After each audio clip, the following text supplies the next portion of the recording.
He kōna I purangi tēnei nā te reo irirangi o Aotearoa. This is Mediawatch. I'm Colin Peacock. This week we look at some reports that have put the Mayor of Wellington under pressure. She's acknowledged an alcohol problem, partly prompted by media questions about a night out 2 weeks ago, about which still very little is clear. One of the bar's owners there that night says the Mayor was just having a good night. I just really do not like the fact that people can't go out, no matter what your status is, and just have a good time. Also, just as the government gets going, TV current affairs shows are grinding to a halt. How come? From our final studio program this election year, thank you for watching. We'll be back next year, Aotearoa, but until then we hope your holidays are restful. But first, maybe it was only a matter of time, but it didn't take long this week for Winston Peters' news media grievances to make headlines and headaches for the new government. Do you go along to the swearing in today, the signing? I did go along there in Government House. It was I didn't go to the one in 2020 because I can't remember, but back in 2017 was the first one, and the novelty wears off pretty quickly. It's just a bunch of people reading a bunch of words, but it does have obvious significance here. That was News Talk ZB political editor Jason Walls, who said he can take or leave that ceremonial stuff that goes with the swearing in of our governments, as happened last Monday. But as he said there, this is a new government promising a new direction, and it's also delivered us a new leader. Or has it? Prime Minister Chris Hipkins is now no longer incoming Prime Minister, but just Prime Minister. You just called him Chris Hipkins. Oh, my goodness. Okay. It's going to happen all the time, because Chris and Chris, that's what happens. All right, so they're in. What happens now? Just a slip up there from Jason Walls, and no biggie, and even maybe no surprise given how long the media went on about Chris versus Chris during the election campaign. And the swearing in is usually all about people reading stuff off a script, as Jason Walls said there.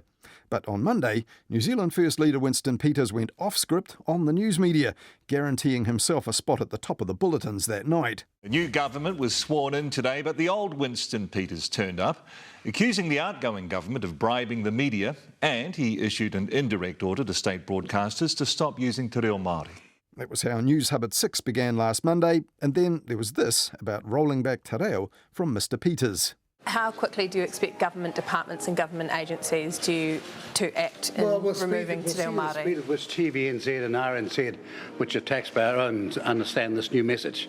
We'll see whether these people, with the media and journalists, are they independent?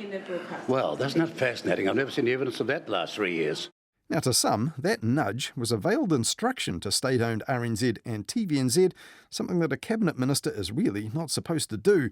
And when pushed on that notion of independence, which is protected by law, well, then came Winston Peters' wider claims that the news media have been corrupted by the $55 million over the past 3 years doled out by the Public Interest Journalism Fund, which was characterised by News Hub's political editor Jenna Lynch this way. Outlandishly and incorrectly claiming the government had, quote, bribed the media through the Public Interest Journalism Fund. You can't defend $55 million of bribery. Repeating for effect. No, you cannot defend $55 million of bribery. And that set off a chain of events and reactions that kept Mr Peters' claims in the headlines for 2 more days, and even sparked the resignation of a former TVNZ executive from the board of New Zealand On Air, after he called Winston Peters a thug in response. Now, during the election campaign, Winston Peters pledged to sort out TVNZ in a cranky pre-election TVNZ interview in which he hinted at taking the broadcasting portfolio himself to get that done. And at that point, New Zealand First was also running an online petition calling for a Royal Commission of Inquiry into media manipulation and bias.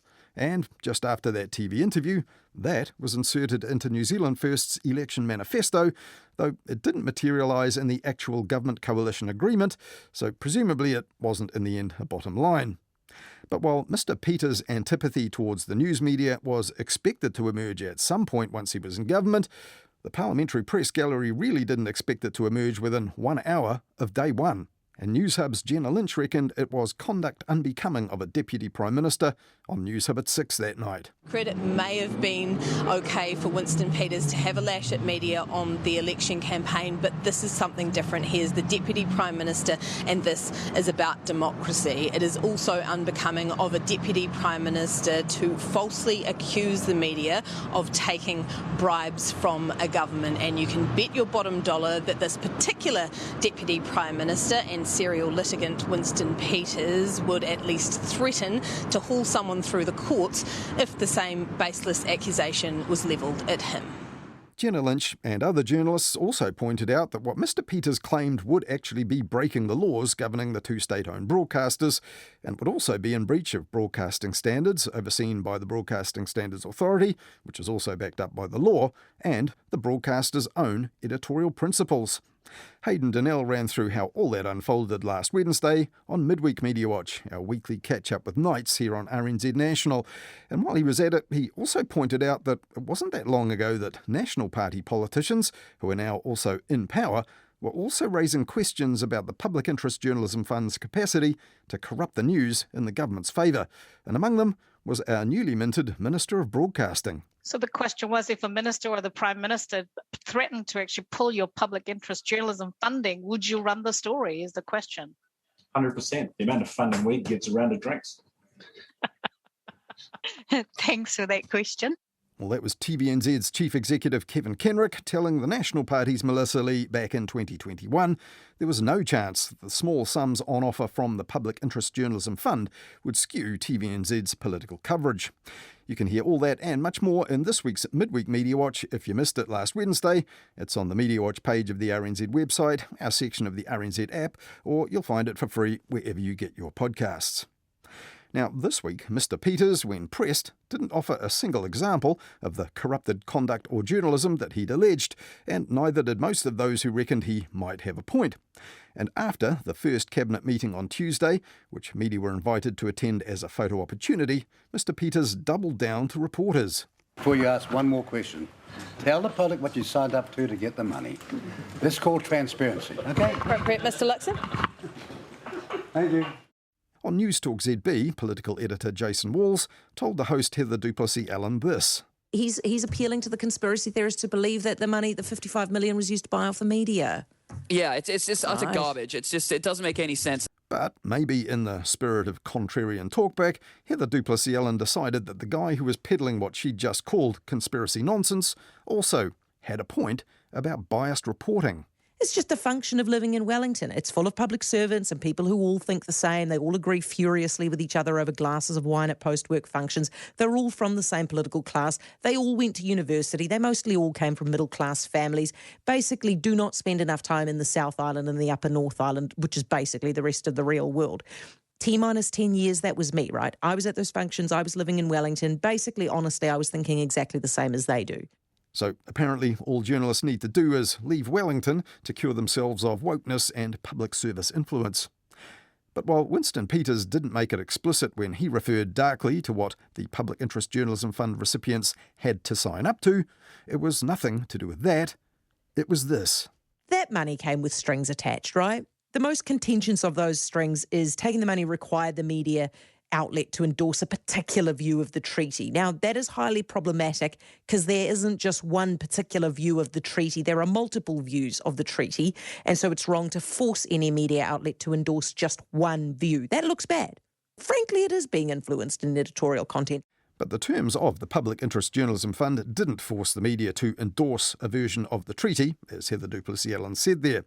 Guidelines issued in advance did say the fund must actively promote the principles of partnership, participation and active protection under Te Tiriti o Waitangi. Now, what Heather Duplessis-Allen's own company, NZME, actually signed up to was spelled out a little better in an article by ZB's stablemates at the Herald last Tuesday. Reporter Raphael Franks explained that applicants to the fund were asked to support the principles of Te Tiriti o Waitangi when appropriate in producing funded content.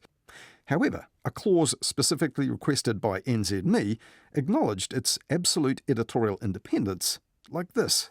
We acknowledge the importance of your editorial discretion as a media entity and confirm nothing in this agreement will limit or in any way impede or influence the ability of your news reporting functions to report and comment on news stories and current events, including those involving us, as you see fit. So in other words, what Heather Duplessis-Allen had called the strings attached were not actually very strong strings. And coincidentally, that Herald story notes that the author of it, Raphael Franks, is an Auckland-based reporter who joined the Herald just last year as a cadet from Te Reto. a journalism training program established to boost numbers of Māori and other underrepresented groups in journalism. And Te Rito is funded by the Public Interest Journalism Fund. ZP's Heather Duplessis-Allen, though, was far from the only one saying the media shouldn't have touched the Public Interest Journalism Fund money. Former National Minister Stephen Joyce, for example, told ZB's Mike Hosking Breakfast the same thing. The media put itself into the position by taking the fund in the first place, which I have to say during my time in the media would never do. And I think it would have been easier if they hadn't. I think, there are some journalists who are a bit predisposed to the left. There's probably a few that are a bit predisposed to the right, but I don't think the fund will have changed that. But just the appearance of the media being paid money to do its job, I think is problematic.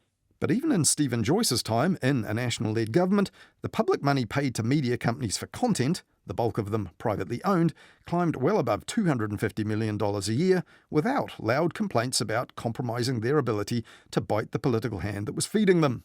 And it was years ago, under a national-led government, that New Zealand On Air changed its remit to fund current affairs TV programs from the public purse. Initially, those had been excluded to avoid financial dependence on public money.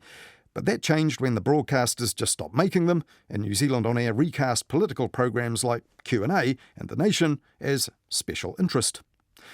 Now, on Morning Report on Tuesday, the leader of the opposition, Chris Hipkins, claimed that Winston Peters had been part of the Labour-led government that first devised the Public Interest Journalism Fund in 2020, though on Wednesday, Mr Peters himself told NZME's The Country Show he wouldn't have a bar of it when he was in government.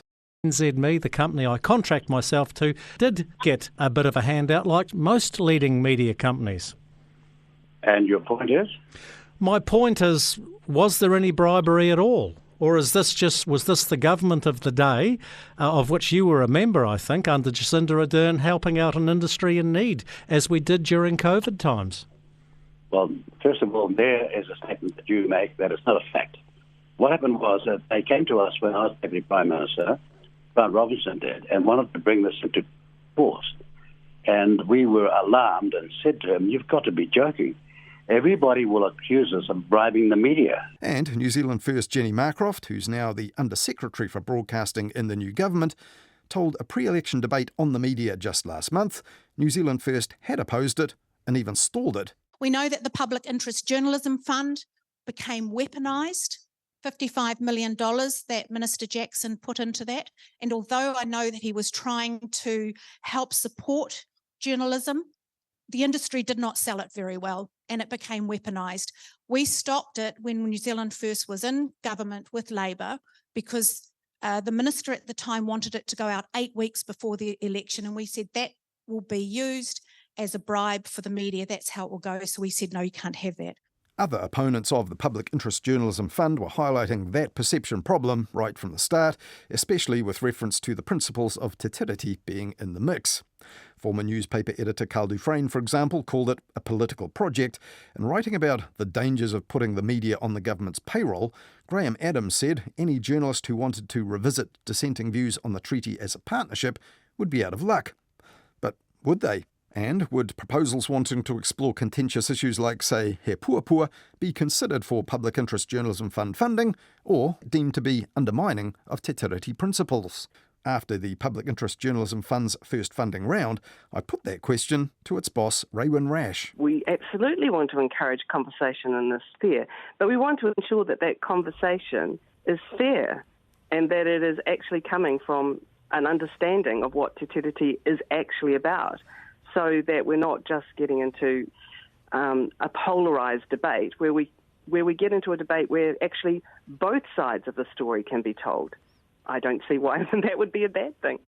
The fund does not editorialise how they cover things, or what they cover or what they say in their coverage. It does require that they understand te tiriti principles. So if you understand te tiriti principles and you want to be critical of those principles, then well and good. But actually many media organisations do not understand te tiriti, and therefore the conversations that they are curating run the risk of being biased, racist, and not delivering to the te tiriti partner that is Māori or tangata whenua. But while Raewyn Rash said there was no editorial interference in news media receiving funding, it didn't mean that the funder doesn't influence or amend proposals seeking funding. One of the first projects to be funded was called Fault Lines, billed as an exploratory journalism project looking at the science behind the risks of a rupture of the Alpine Fault. And in 2021, I'd assumed that that wouldn't have a treaty or specific Māori element to it, though Raewyn Rash told me not so. Yes, it does. I mean, that's the thing. The Te Tiriti actually comes into everything. When we first looked at that proposal, we noted that there was no Māori content in that proposal at all. So we went back to the proposers and had a chat, and actually, what they've come back with is fantastic. And they are, the project is stronger because now they have some engagement with Ngāi Tahu. Ngāi Tahu absolutely have lots of experience of the earthquake situation and how it affects their communities. I think we've strengthened that proposal because now it has one element of it that will actually provide to Māori audiences and also provide a viewpoint that other audiences may not have seen before. So I think that strengthens it. I don't think it made them, it wasn't a requirement that was onerous. And in fact, I think they would say themselves that actually it's a good thing. So people might end up putting proposals forward that might have no identifiable Māori element or consciousness in it. And in that instance, the proposal might be considered, but whoever proposed it might get feedback, well, look, why don't you amend it in this way to include, here are some perspectives you may not have thought about, please include these in your final product. And yes, then it can be considered. Is that the way it works? Yeah, and I think, the whole idea around asking organisations to think, to have a Te Tiriti lens at the very heart of their organisation means that we wouldn't have to have these conversations. I'm not sure why in 2021 I need to explain to media that actually it's important that Māori voices are seen and heard. That was Raewyn Rash, former head of the Public Interest Journalism Fund, talking to me on Mediawatch in mid-2021 about fault lines preparing for the rupture. Now, that was produced by the Nelson-based Vanishing Point Studios in collaboration with 6 different news organisations, and it also appeared in print in North and South magazine. And the online multimedia production won this year's Voyager Award for Best Innovation in Digital Storytelling. But while the funders' intervention there did ensure Māori perspectives and people were present in that, the spending could scarcely be considered effective bribery for the government of the day. Now, even the government that funded the Public Interest Journalism Fund backed away from it before the last election, and now the fund is effectively all over, with the exception of some ongoing training and journalists placed in jobs between 2021 and this year. But on Wednesday, the Prime Minister was pressed for a response to his deputy's bribery claims, and Christopher Luxon seemed not that bothered by them, and he added this. He may not have expressed it the way that I would express it, but the view about the Public Interest Fund is a view that's held by many New Zealanders to say that was not a good program or a good idea. Now, the perception that the Public Interest Journalism Fund could compromise the media was what mattered, the Prime Minister said, whether it was right or wrong. And that might be true if public opinion on this had been driven by what sceptical politicians and pundits had to say about the fund in the media. But just 2 months ago, New Zealand On Air released its annual Public Awareness and Attitude Survey, and the pollsters at Kantar found more than 2/3 of 600 people surveyed mid-year liked New Zealand On Air's public interest journalism. And that was a higher approval rating than for television programs, online media, community broadcasting or radio programs, also funded from the public purse by New Zealand On Air. Only local music artists' output was more popular. Now, the approval rating for the public interest journalism had dropped this year, but in its first year of the Public Interest Journalism Fund, 2021, it jumped to 76%. But interestingly, these fresh figures haven't appeared in any news story or any political press release about the Public Interest Journalism Fund and fact-free perceptions of media bribery.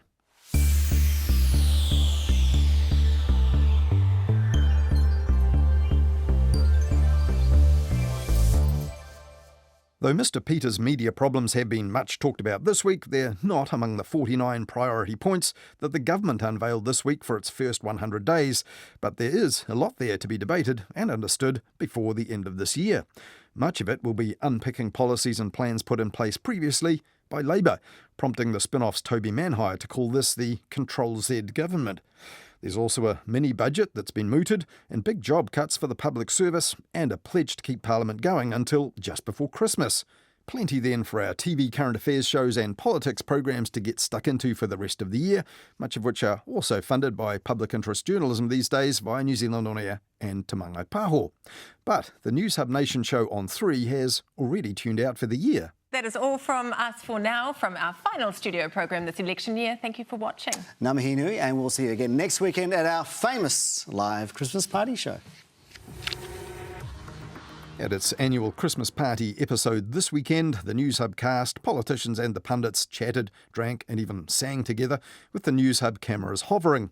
And as it usually does each year, it all looked like great fun for them, but less valuable though for the small number of viewers and all the other citizens paying for it from the public purse.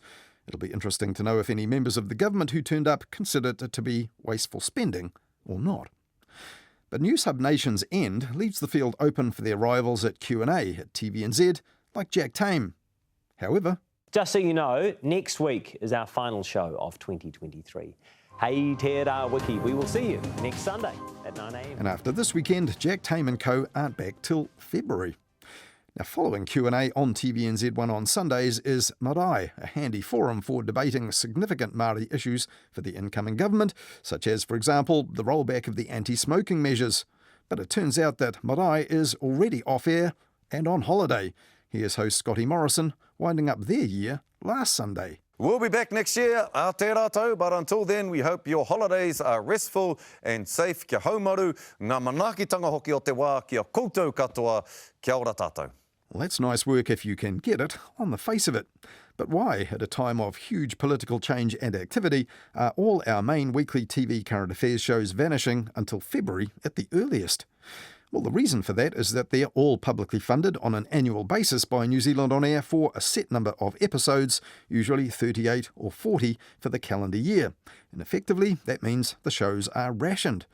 And politicians really concerned about the quality of our journalism might want to ask how we spend almost $300 million of public money a year on media, but still don't have a TV show focusing on what they're doing for almost 3 months of the year. Last week, both Q&A and News Hub Nation took to social media to thank the government's broadcasting funding agency New Zealand On Air profusely for funding them again to a similar level for 2024. But never mind thanking the bureaucrats, thank the taxpayers who pay for the shows, which are not always on air as it turns out when they could really use their news. And given that the likes of Q&A and News Hub Nation cost the thick end of $1 million a year each, they might also ask New Zealand On Air why can't they be staggered so that at least one of them is still working while our politicians are, even if that means that the journalists get a shorter summer break.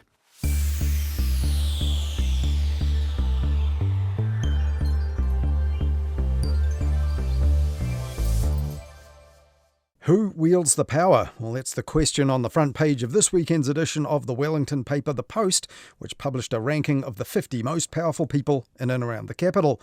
And coming in at number 7 was the city's mayor, Tory Whānau, though the Post said that her status was in jeopardy. And that's because she'd admitted to a drinking problem this week, following what the Post described as weeks of torrid rumours about her behaviour. And just 2 days earlier, her behaviour out on one recent night led the Post's front page as well. That story said that Tory Whānau was, in the Post's words, again forced to defend allegations of drunken behaviour in public after what the Post understood was an incident that took place at a central Wellington bar 2 weekends ago and rumoured to have been recorded by a third party. And rumour was a key part of the story because while the where and the when was clear in the Post story, those who read to the end of it were still left wondering what had happened that day and who knew about it and who might have recorded or even seen the evidence of it. In her statement, Tory Whānau said it was to her great embarrassment and shame that an incident of her, drunk in public, seemed to have been recorded. But the Post said that the co-owner of the Havana bar was perplexed because he was there and he said there were no problems that night and the mayor and her friends weren't intoxicated. Well, the front page of the Post on Thursday may not have been a surprise to RNZ listeners who heard Checkpoint host Lisa Owen the day before. Tory Whānau has admitted to more drunken antics in a central city bar. She has confirmed to RNZ that she has a drinking problem after multiple council sources, including supporters of the Mayor, told RNZ about footage showing her in an intoxicated state. But Tory whānau's statement, seen in full by Mediawatch, doesn't acknowledge any drunken antics, and Checkpoint reporter Nick James chose his words very carefully after that. Several sources have confirmed the Mayor was at a popular Cuba Street establishment on Saturday afternoon 2 weeks ago with friends having a rowdy time, and that this has apparently been captured on video. And Nick James went on to say this on Checkpoint. RNZ has spoken to several councillors. Most had heard the story and knew about the video in circulation, although they all denied having seen the footage themselves. RNZ's subsequent online news story said it had put the allegations to Tory whānau's office after it learned of footage circulating. But RNZ and other media picking up the story have yet to confirm the existence of that footage, let alone what it might show, which may or may not be newsworthy. On News Talk ZB's Wellington morning show the next day, the local host Nick Mills made heavy use of the word apparently. Apparently, there's a video floating around, or about to float around, with Wellington Mayor at a bar, and apparently it's not good viewing. So let's not beat around the bush. Let's get right into it. Tory whānau, Wellington Mayor, is again forced to defend herself against drunken behaviour at a Wellington bar. It happened apparently 2 weeks ago. Meanwhile, for TVNZ News that night, reporter Anna White summed it all up this way. Details of the incident at Havana 2 weeks ago are unclear, but whānau says she was drunk and, to her shame, seems to have been recorded. One of the bar's owners there that night says the Mayor was just having a good night. I just really do not like the fact that people can't go out, no matter what your status is, and just have a good time, and lies have been told about you that you were absolutely out of control in a bar, when clearly we were all here and we did not witness that at all. Now, after RNZ broke the story, the Spin-Off's Wellington editor Joel McManus called every Wellington City councillor about it, and other sources, but said he found absolutely no evidence that any footage exists. And while many social media accounts also claimed a video was out there, and some said it showed something much more scandalous than just drinking late in a bar, Joel McManus said every social media account posting on the subject seemed to have heard it was circulating on a different platform. Now, on his online platform, The Platform, on Thursday, host Sean Plunkett did air a lurid account of what some people had said, and that was in a run-up to an interview with the Wellington City Councillor Nicola Young, who's urged the Mayor to resign. And look, I'm going to be frank with you, I haven't seen this video. God, I've heard so many people last night who have. I need to ask, have you? I have not. I have spoken to people, or people have rung me about it, but I haven't seen it. Yeah. The series of events as I described them, would that be what you have heard? Councillor Young subsequently told the Spin-Off that she believed the video footage did exist because, she said, one who has seen it is a very respectable Wellingtonian. But the Spin-Off got no response when it asked who that might be. And when asked for a comment this weekend, Councillor Young told The Post, "I think I've said my piece. I'm not on a witch hunt." Well, Sean Plunkett told Platform listeners on Friday it was really only Tory whānau's own statement to RNZ which piqued his interest in the first place. And I didn't raise it, and I didn't say there was a video. She said there was a video. And I haven't seen the video yet, and I haven't found anyone who said there is the video. And to be honest, I've got way better things to do with my journalistic time. But as we heard earlier, in Tory whānau's only public comment on this so far, she's only said that she seems to have been recorded that night. Though, of course, Tory whānau has also had ample opportunity to answer the media's questions about what happened that night, which she has so far declined. Now, Tory whānau is, of course, far from the first Mayor whose after-hours behaviour has hit the headlines in a damaging way. Back in 2010, for example, Sunday Star-Times revelations led to calls for the resignation of Andrew Williams as the Mayor of North Shore. And 10 years ago, Mayor Len Brown's affair became long-running headline fodder when political opponents used it to discredit him during his re-election campaign.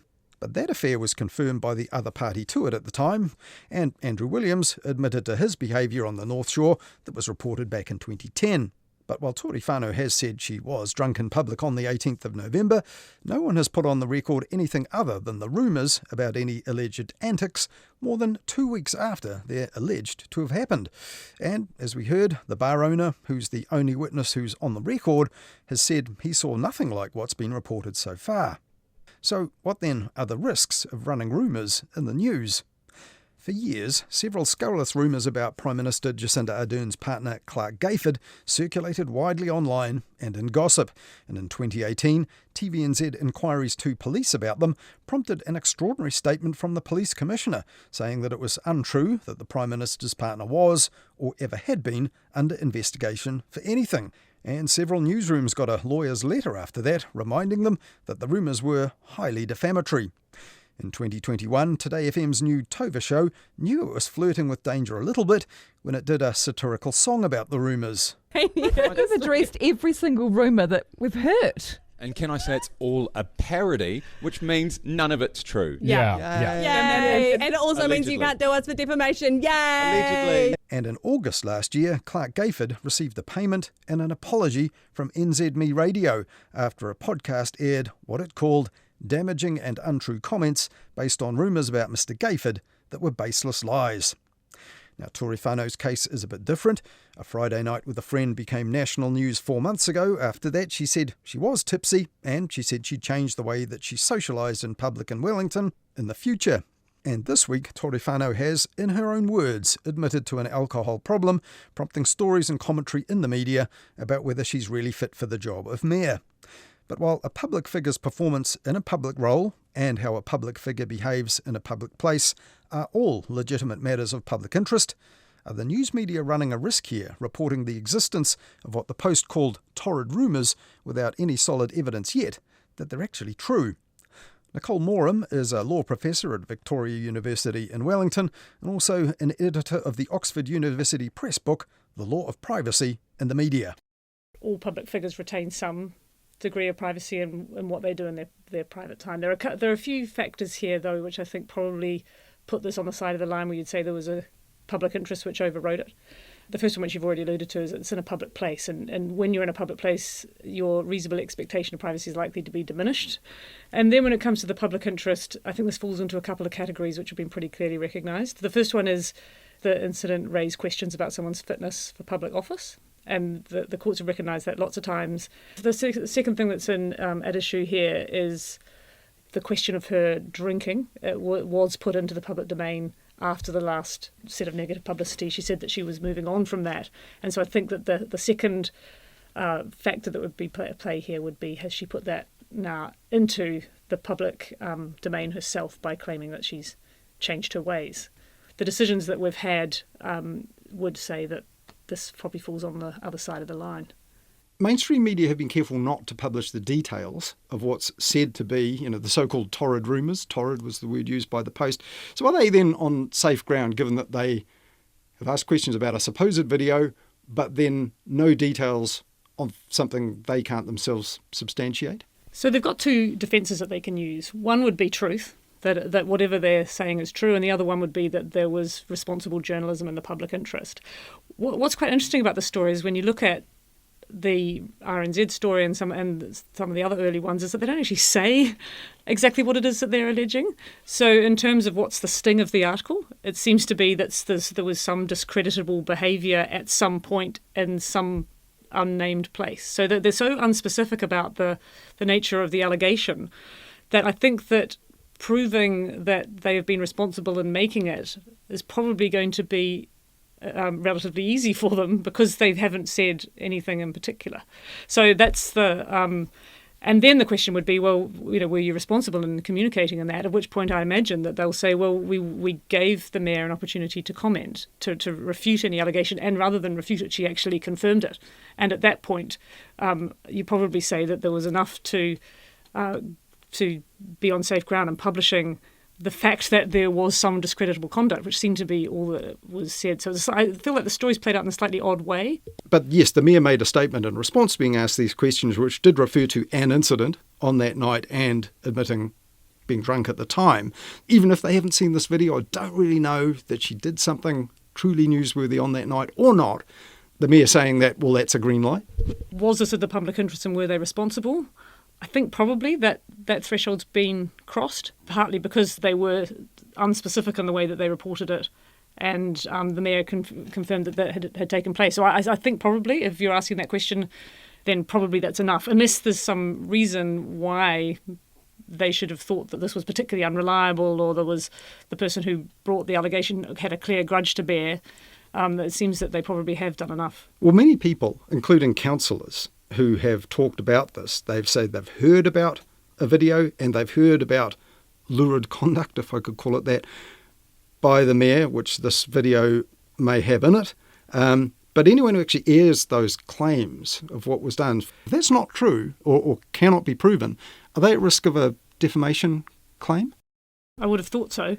If you repeat an allegation which has been made, the fact that you were not the first one to make the allegation is not a defence. So there's a thing called the repetition rule of if I repeat some outrageous allegation about a person, which is all over Twitter, if it turns out it's not true and I can't show I was responsible, then I can be sued in defamation, just like every other person. And isn't your case weaker if you admit that you haven't seen for yourself the claims that are being made and you don't know necessarily if they exist, and you're speaking about that on the air? Well, again, the two defences you've got are truth, and the other one, or alternatively, you'd be back on this public interest, responsible journalism defence, and then you'd have to say, well, that would depend on what evidence he had before he made those allegations on air. So if he'd spoken to somebody and it was a very reliable source, but once you start going into that level of detail, then you've got a much higher hurdle to clear. It's not that you were just saying, oh, that sounds like there was some kind of discreditable drunken behaviour. You're saying this is what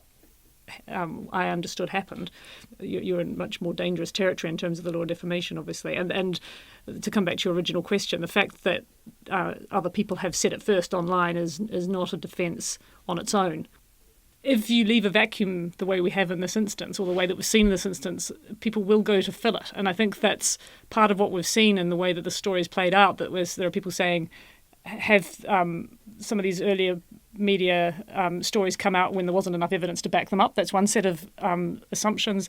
And then there's another set of assumptions which is saying, oh my gosh, the media is protecting her. They're not saying this information which they've clearly got and they're sitting on it in order to protect her reputation. I think that's not a particularly desirable state of affairs. Into vacuums, people will make assumptions, and then you end up in this position where the story's being fed about what's going on. And as you mentioned, she's been given opportunities to say what happened, to maybe put something into that vacuum. So for people following the stories thinking, is there smoke, is there fire? If somebody isn't taking an opportunity to respond, would you say that actually makes the problem worse that you talked about?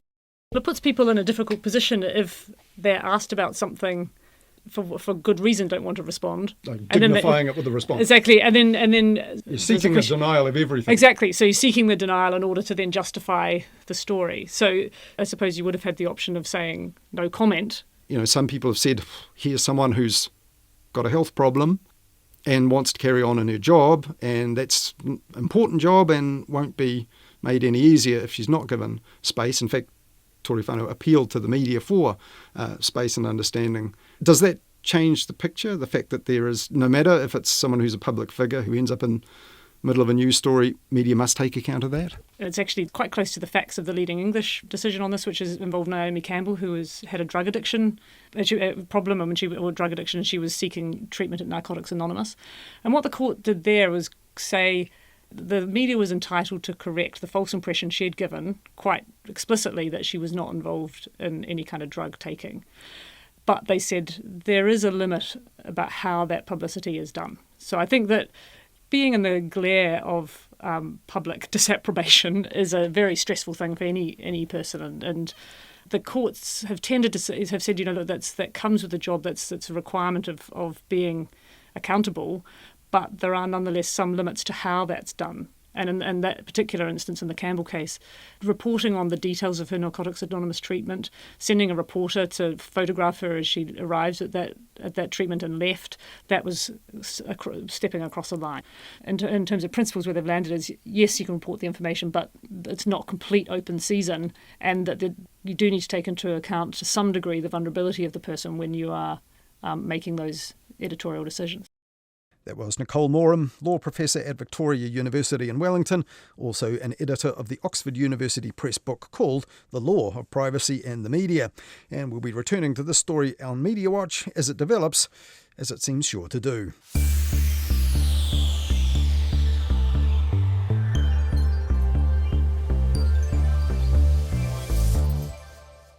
Last weekend was a landmark one at RNZ, with Kim Hill going out one last time on RNZ National on a Saturday morning and having a long sit-down chat as well with Jim Mora on Sunday morning. And the Saturday one includes Kim dismissing the notion that she might have frequently been dismissive of people texting in criticisms down the years. But y'all have the wrong end of the stick. Steve says, "Sorry, Kim, but you definitely do denigrate people who don't agree with you. Sounds awful." I do not, Steve. You idiot. Hayden Donnell ran through that and some of the other tributes in the media this past week for Kim in this week's Midweek Mediawatch, which was on air last Wednesday. That's online or in your podcast feed if you missed it. And the same day, another long-serving journalist and broadcaster left the scene with, well, a little less fanfare, but certainly plenty of good wishes and admiration. Todd Nile brought down the curtain on 4 decades of journalism last Wednesday, much of it as an RNZ reporter and broadcaster, but more recently as the Auckland Issues reporter for Stuff. And before he retired this week, Hayden Donnell sat down with this remarkable reporter on local matters. And while Todd in recent years was dedicated to local issues in Auckland, as he himself said, he was just one part of a big city media machine that was keeping an eye on things there. However, local news and issues in the regions don't always get such a dedicated focus. Next week here on Mediawatch, Hayden Donnell reports back from Horowhenua on who's doing the business at the grass and flax roots there, with also a small incursion across the border into Kapiti while he was at it. But for this weekend, that's all from us here at Mediawatch. We'll be back though with more on the media with Midweek Mediawatch after the news at 10 next Wednesday on Nights with Mark Leishman, and then back again at the same time next weekend here on RNZ National.